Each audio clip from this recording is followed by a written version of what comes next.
Welcome to another episode of Faceoff. This is different from our usual Faceoff game challenge. Each episode I'm going to be comparing the mechanics of two games and explaining why it works in one and why it doesn't in the other. So let's begin.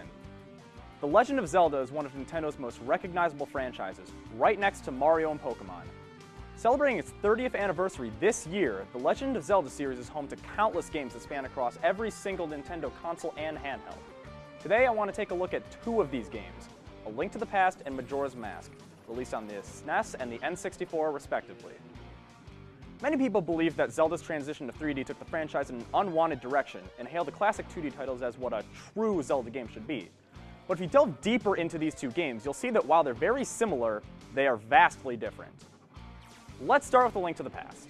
This game is held by many not only as the best Zelda game of all time, but as one of the greatest video games of all time. Released in 1991, this game became the third entry in the Zelda franchise and followed more closely to the style of the first Legend of Zelda game rather than the second.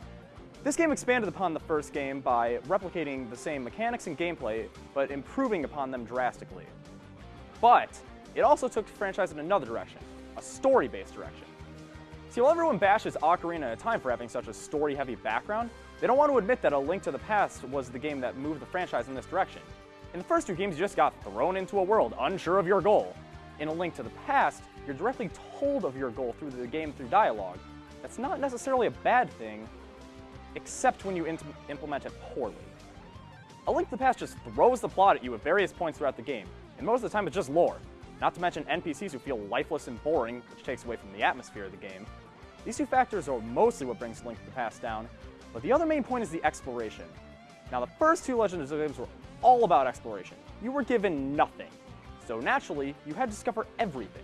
In A Link to the Past, you're spoon-fed everything you need to know, but yet the game still tries to hide necessary items in hidden dungeons you would never stumble upon unless you knew they were there. You can't just change the game mechanics halfway through, especially in a game like Zelda. Secondly, I bring Majora's Mask to the table.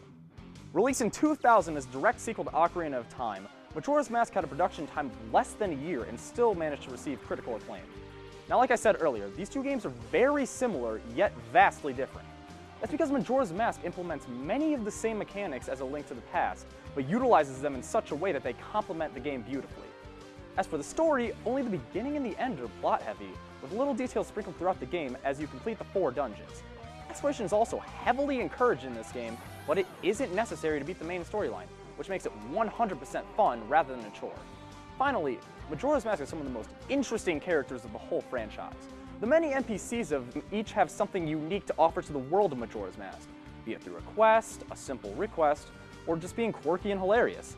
They make you feel like you want to help them, not like you're forced to.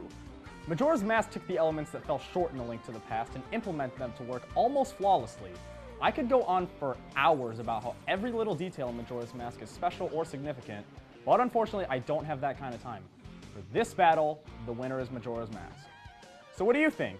Do you agree? Do you disagree? Be sure to let me know by tweeting at ZTVGoofingOff using the hashtag Faceoff. I'm Kyle Glockner, and I'll see you next time on Faceoff.